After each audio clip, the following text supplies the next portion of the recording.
Okay, we are here at the bench, and before we grab our lumber and start cutting it up and milling it up, I want to take just one extra step before that. And what I want to do is I want to take some of the templates that we made and make masks for them. What I mean by that is, what I want to do is take, for instance, this rough lower rail template, and with our construction paper here, what I like to do is take this piece here and cut out a window that matches the size of this piece. Okay, so here I am with my rough front leg, and what I want to do is just really quickly mark out a couple dimensions.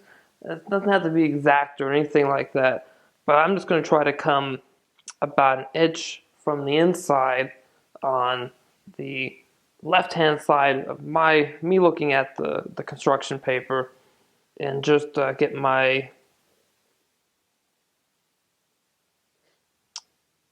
marks there, just to help me make it a little bit more uniform or an equal sized shape. So I'm going to get my MDF template there and just take my utility knife and start cutting.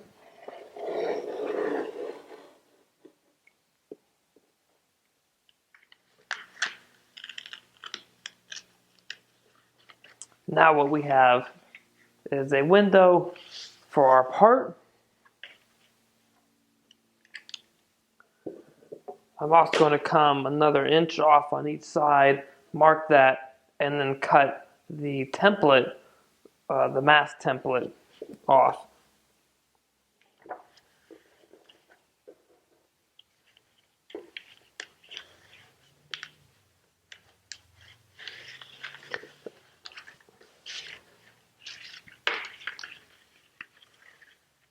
And there we have it. Okay, I finished cutting all of my templates for the rectangular shapes, except for one, which was the rear leg. And the rear leg is just too long for this construction paper. And that's okay, because we'll be able to eyeball it, get an idea where we want to be, and just use the template to mark out the outlines for it. As for these odd shape guys, let's start with the crest rail, and then we'll move on to the arms. The crest rail, I'm going to cut that one out and match the profile of this piece.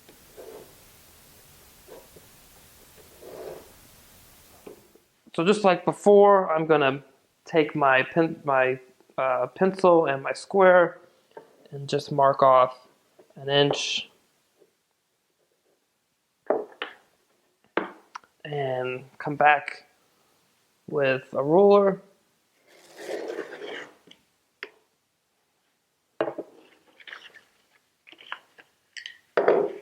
And there you have it, one crest rail template. With the crest rail done, we're going to focus on the center back slat and the side slats.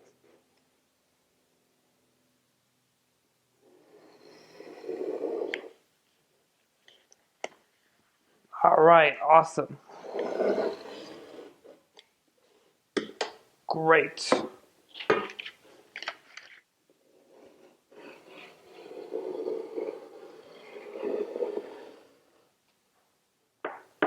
So just to be safe, because we're pulling out of 8/4 lumber, we're not going to have enough thickness to put this template on top of the lumber and draw out our shape, because that would mean that the arm would have to be like this, and we don't have potentially enough thickness for this profile out of the thickness of an 8/4 board.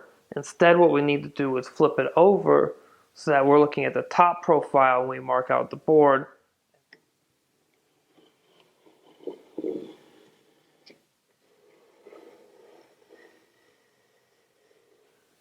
Before we start marking out our parts, I just want to talk about lumber selection really quickly. Here we have a beautiful piece of genuine mahogany. About a year ago, I bought You may call it a slab. It's not necessarily a slab because it's not doesn't have any live edges on it, perhaps. But I bought some boards just like this, a number of them, and I've been building projects out of them. This board here is big enough for all of the parts for this particular chair. And, you know, when we build furniture, either for a living or as a hobby, or a little bit of both, to me at least, we want to pick and get the best materials we can. So I really like when I build a project, if possible, to number one, pull the entire project from the same board. If that's not possible, number two, to pull the entire project from the same boards, from the same tree. I know that's not always possible, but that's the most optimal thing for myself at least. So here we have one big piece of mahogany. How big is it? Let's see. I think it's 8 feet long.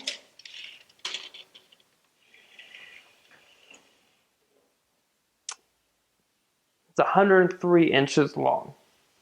So this is 103 inches long, and I think it's 16 or 18.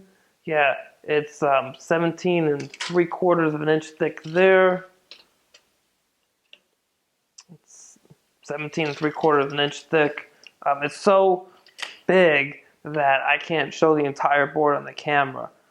So before we start marking it up, I'm just going to get some of this dust off of it. It's been sitting on my lumber rack now for at least a year. I built a whole bunch of other chairs out of this wood from this particular tree. I built some tables, so a number of projects. And this is the last piece that I have, and it'll be for this chair that we're building today. So I should be able to pull, as I said, all of the lumber as far as mahogany is concerned for this chair out of this one board. It's 8/4 inches thick, and for you guys, okay, well that's great, Matthew, but we number one either can't access mahogany that large, or number two, it's just really expensive, and it's a premium for buying such a large board, and we wanted to use other size boards. That's fine too. Either way, try to get the best lumber you can. It's always nice to make a project out of really good lumber, because if you're building this chair for yourself and you're going to sit on it for the next 20 or 30 or 50 years, or give it to your children or your grandchildren, you're going to put a lot of energy into it and a lot of love and all that good hippie kind of stuff. No, I'm just kidding. A lot of love and feeling into it, and work, and your craftsmanship and your hours, and you want a really nice piece. So for me, I just try to get really nice lumber.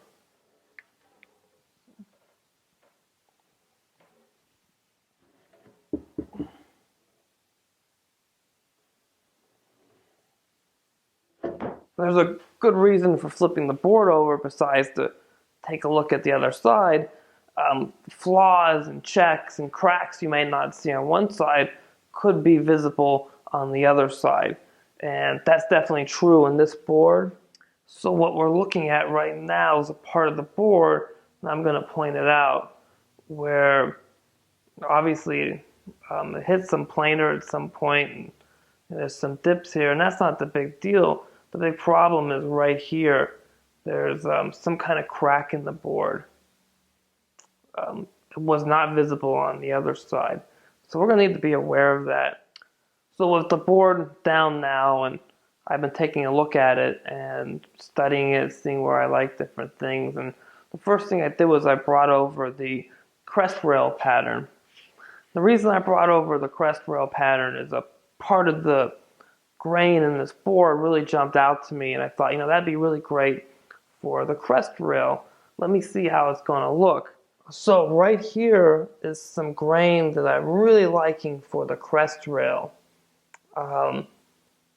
It's got kind of like a cathedral going on over here, cathedral pattern that is. I'm not sure. I got to take a look at the grain, but But it looks really good from the top. And the crest rail is one of those pieces that you just want to have this great pattern for. Okay, so I went ahead and marked the part roughly. I might want to change the angle or something a little bit. But normally I would mark it with a pencil. And then when I'm finally done, I'm decided, then I come in with the Sharpie.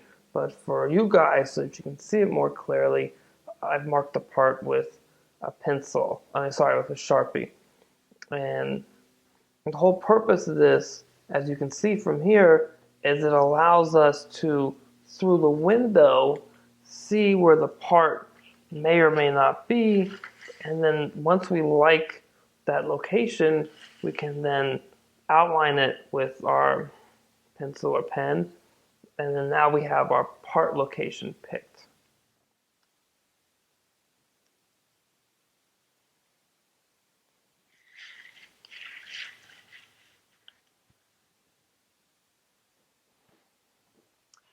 So what we need to do next is we have to come up with a plan for taking this board and pulling all of our parts out of it. We're going to have doing a whole bunch of ripping on the bandsaw, but before we can go and rip this big board on the bandsaw, we need to make it into more manageable sections.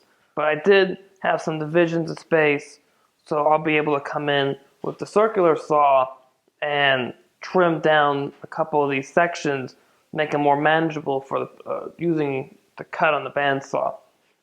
Okay, it's a brand new day, and we're going to start working on breaking up our board into a couple different sections so we can pull our individual parts out.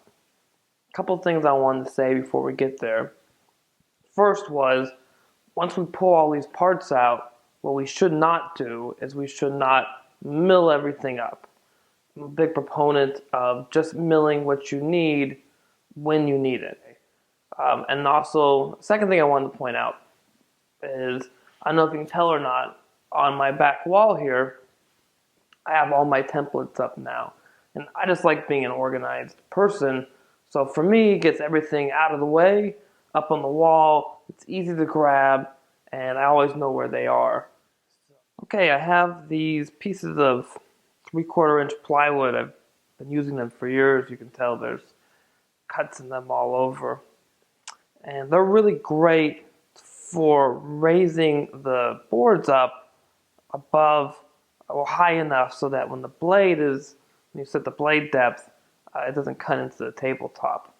So it's real simple. It's nothing all crazy. I just come in and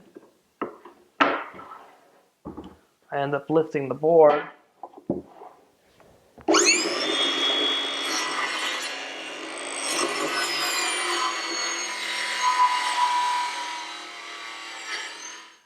Okay, there we have it. We cross-cut our two pieces, well, one piece into two now. And I just want to say something before we move forward and I forget. Number one, this side of the board was really hanging over, and so was this side for that matter. So what I did before I made this cut was, besides using this ruler to clamping it down and helping it guide where I cut, the other thing I did, which was really important, safety thing, was I grabbed two roller stands that I have and I put them on both sides. Okay, it's time to start cutting that board. When I set the roller stand up and I put the board up, I also realized I really didn't have enough clearance with the table saw over here. So I moved the table saw over a little bit, got myself enough clearance, and we'll go and cross-cut this board and then rip it and take a look at the other board after that.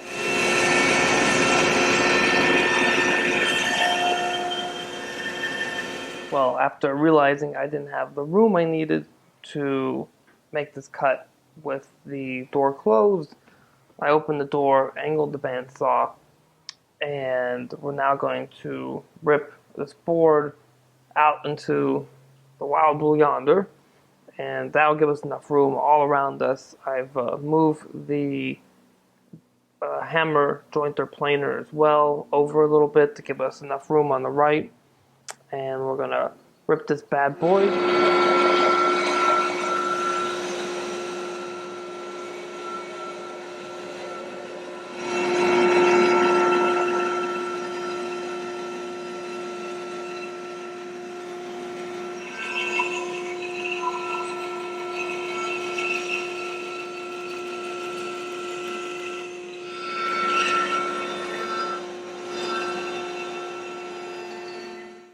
Okay, we just finished ripping up our board on the bandsaw. We don't have all of our parts yet. So I got the sliding chop saw up here on the table, and I'm just going to make some cuts with that and pull our parts out from the larger boards that we ripped, and we'll have a whole bunch of parts together. So let's get cutting.